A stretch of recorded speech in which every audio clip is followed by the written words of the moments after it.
My great-uncle left me a failing hat shop when he died. I didn't know anything about hats. My family called it a sweet idea. 3 years later, I employ 7 people, and my sister tried to claim 30% equity at 11 p.m. on a Thursday behind my security cameras. This is that story. I want to start with something nobody in my family has ever said to me. Well done. Not sarcastically, not with conditions attached, not followed by a but or a however or a glance exchanged between my parents that I was supposed to not notice. Just well done, meaning it, directed at me. I'm 31 years old, and I have never received that sentence from the people who raised me. I want to say that plainly before I tell you anything else, because it's the context inside which everything that follows happened, and it matters. My name is Daniel Marsh. I'm the middle child. Claire is 35 and has always been the clever one, the one who got the grades, the good university, the career that made my parents light up when they mentioned it at dinner parties. My brother Ryan is 27 and has always been the charming one, the one who could talk anyone into anything, who made my father laugh the way I never quite managed, who got the benefit of every doubt in every situation. I am the middle one.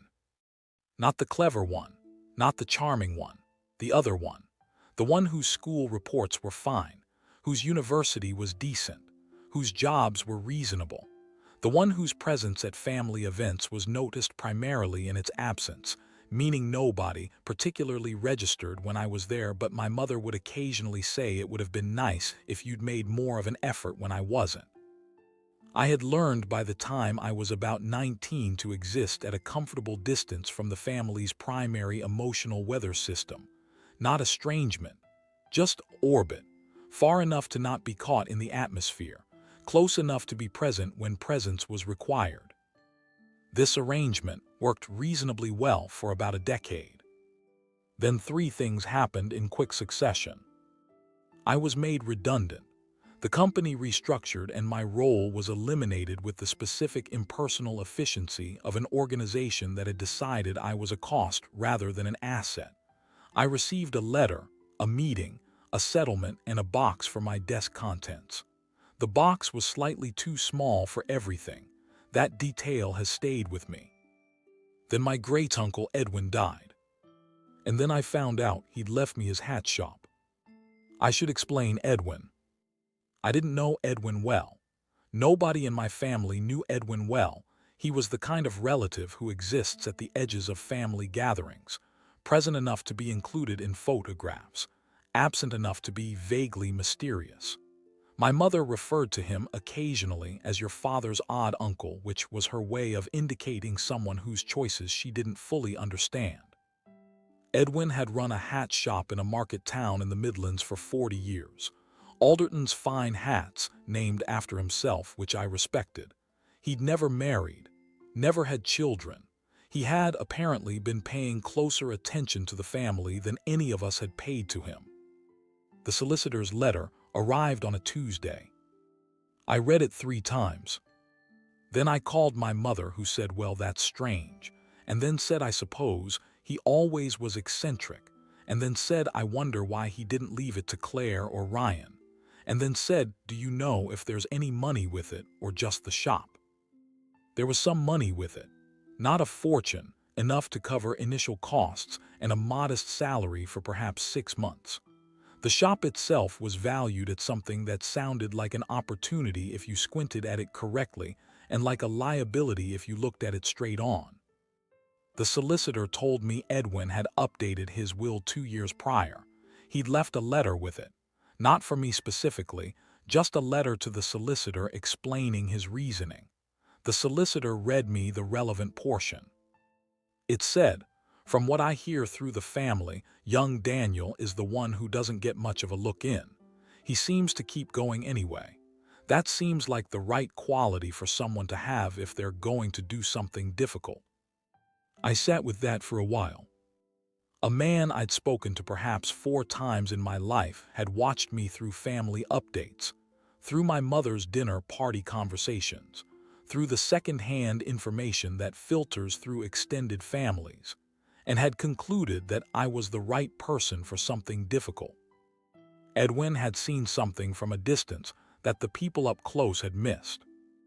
I decided not to waste it. I told my family I was going to take it on. The response was instructive. My mother said it was a sweet idea, but hat shops were rather niche, weren't they, and had I thought about whether my redundancy payment might be better used for something more stable. My father said he supposed it was something to do while I looked for proper work.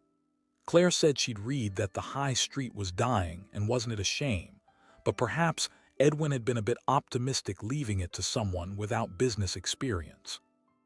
Ryan said nothing directly, but laughed at something on his phone at approximately the right moment. I said I was going to do it anyway. My mother said, "Well, we support you of course," in the tone that meant the opposite. I drove to the Midlands the following Monday. Alderton's Fine Hats was on a side street off the main market square of a town called Redsworth. Small frontage, old wooden sign, a window display that had last been updated sometime around 2009 based on the aesthetic. Inside, hats, an extraordinary quantity and variety of hats, flat caps, trilbies, fedoras, fascinators, top hats in a glass case, a wall of baker boys in every conceivable color, and dust. The specific dust of a business that has been running on loyalty and inertia for longer than either of those things can sustain. The woman who had been working there, Margaret, 63, who had been with Edwin for 22 years, looked at me when I walked in with the expression of someone assessing a structural problem. She said, "Are you the nephew then?" I said I was the great-nephew. She said, "Do you know anything about hats?" I said I didn't. She said, "Right then, I'll show you the books first." The books were not good. Not catastrophic, the shop wasn't in debt. Edwin had been careful about that, but the revenue had been declining steadily for 6 years. The physical footfall had dropped. The regular clientele was aging. There was no online presence of any kind. Edwin had been operating on the goodwill of decades of reputation and the specific loyalty of customers who had been coming to him since before I was born. Margaret showed me everything with the efficiency of someone who has been waiting for someone competent to arrive and isn't sure yet whether I qualify. I asked questions. She answered them. I took notes. She watched me take notes with a slightly less skeptical expression by the end of the first afternoon. I drove back to my temporary accommodation that evening and I sat with the books, and I thought about what I had and what was missing and what might connect the two. Then I called my business school friend Candace, who had done her dissertation on heritage brand revival, and I said I have a hat shop and I need to pick your brain. The pivot took about 8 months to fully materialize. I'm going to compress this because the mechanics of it aren't the point. The point is that it worked, and why it worked, and the specific faces my family made when it worked. The physical shop I kept. Margaret I kept. She was the institutional knowledge and the community trust and the specific warmth of someone who had been part of Redsworth for 2 decades. I updated the window, restored some of the original features, leaned into the heritage rather than apologizing for it. The niche I found through a combination of research and accident. Redsworth had a racecourse. The racecourse had Ladies' Day. Ladies' Day had women who wanted exceptional hats and had been driving to bigger cities to find them. I called the racecourse. I arranged a partnership. I hosted a fitting event. I sold 17 hats in one afternoon. Word traveled.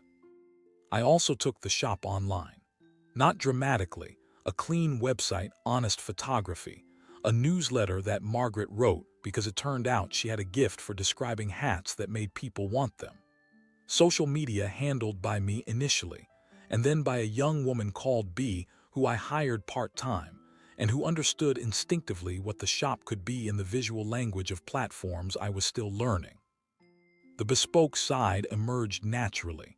A customer who wanted something specific, then another, then a wedding planner who found us through the website and ordered 12 pieces for a country house ceremony. Then a television costume department who needed period-accurate pieces for a drama and couldn't find anyone who knew what they were talking about.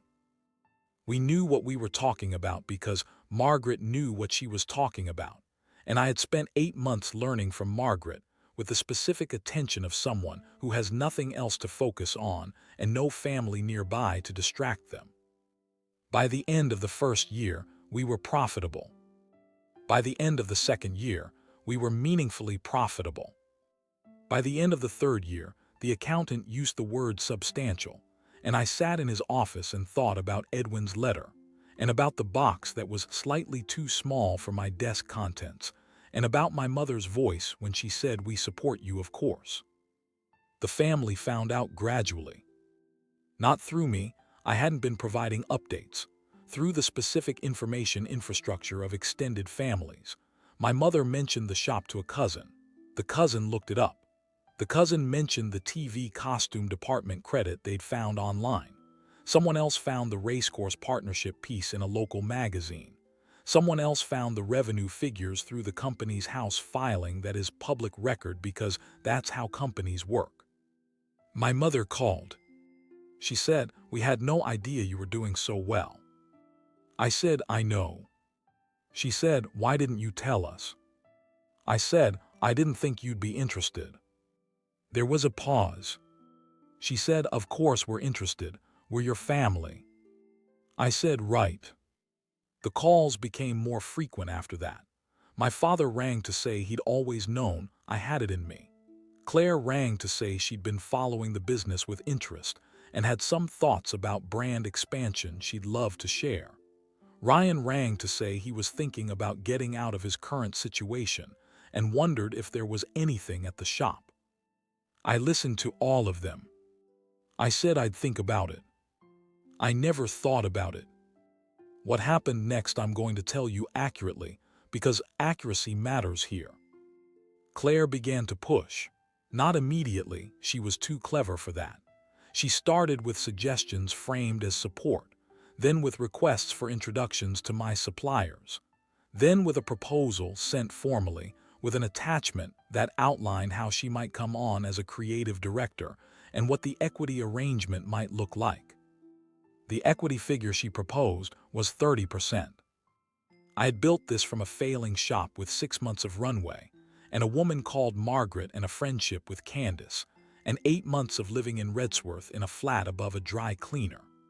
Claire had been in London doing her career and offering moral support in the form of 2 phone calls, and 1 visit in which she said it was all very sweet, but wasn't the market town demographic rather limited. 30%. I declined. She escalated through my mother. My mother said Claire only wanted to help, and wasn't it a shame that success had made me defensive.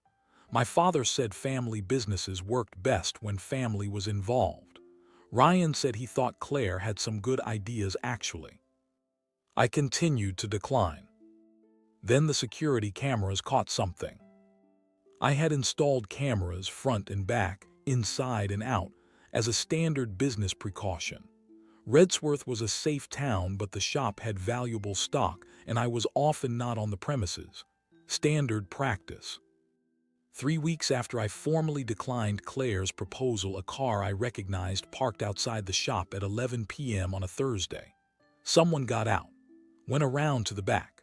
The back camera showed them photographing the stock through the window, photographing the access points, and leaving something, a note, pushed under the back door that I found the next morning. The note said the building had a damp problem, and was she aware? I had the footage, I had the note, I had the timestamp. I sent everything to my solicitor. My solicitor sent a letter. Claire rang me immediately. Her voice had the specific quality of someone who has been caught doing something they can't explain and is trying to get ahead of the explanation. She said she'd just been worried about the building. She said she'd been trying to help. She said she couldn't believe I'd involved a solicitor.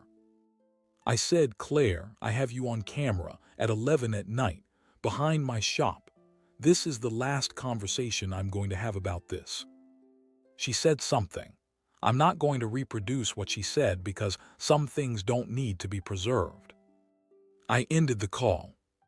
The solicitor's letter produced no further incursions. Ryan's request stopped. My parents' calls became less frequent, and when they did call, the conversations had the careful quality of people who know they've overstepped and haven't decided what to do about it. I want to tell you where things are now, because I think the now matters as much as the journey. Alderton's Fine Hats employs 7 people. Margaret is still there. She has a different title now and a salary that reflects what she was always worth. B runs our digital presence. We have a small workshop where the bespoke work happens. The racecourse partnership is entering its 4th year. The television work has led to a film credit I still find slightly surreal to see on screen. Edwin's letter is framed in my office. The relevant portion. From what I hear through the family, young Daniel is the one who doesn't get much of a look in. He seems to keep going anyway. I look at it sometimes. My family, my parents, Claire, Ryan, we are in contact. The word I would use is cordial. We speak occasionally. We see each other at unavoidable events. There is warmth there in the way that warmth can exist between people who have been through something that changed what the relationship is, and who have all tacitly decided not to examine it too directly. I don't think I will hear well done. Not genuinely. Not the way Edwin saw it in second-hand information from a distance. The people up close have too much history with the version of me that didn't warrant the sentence to easily arrive at the version that does. That's the bittersweet part. The hat shop is extraordinary. I built it from nothing with the specific stubbornness of someone who had nothing else and used it well. I am proud of it in the way I've never been proud of anything. And the people I most wanted to say well done are the people who are least capable of saying it. I've made my peace with that. Mostly. Margaret said it once, about 8 months in. She was locking up and I was going over the accounts, and she stopped at the door and said without fanfare, "You've done well with this." I looked up. She'd already turned to leave. I said, "Thank you, Margaret." She said, "See you tomorrow." She left. I sat in the shop for a while after, surrounded by hats, thinking about Edwin, thinking about the box that was slightly too small, thinking that sometimes the people who see you clearly are the ones you barely knew, and that sometimes that's enough.